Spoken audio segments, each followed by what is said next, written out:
lahat talaga tayo deserving.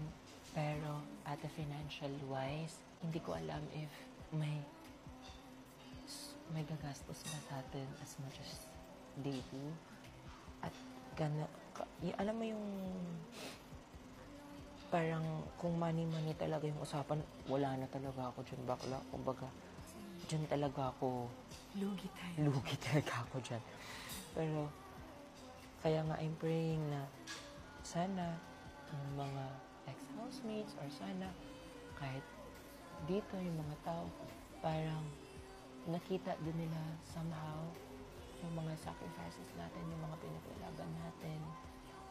At ako, I believe na this competitiveness within me roots lang from what I fight for. Nawala tayong family na handang magbagsak ng 1 million for us. Pero gets mo yun? Yes. Kaya yun yung kinakabahan talaga ako as of now. Hindi na ako mag-expect talaga ng sobra. Kasi kung pera yung labanan, wala na ako dyan. But then, I'm here talaga kasi shinare ko yung story ko. Parang somehow naging voice ako sa mga breadwinners.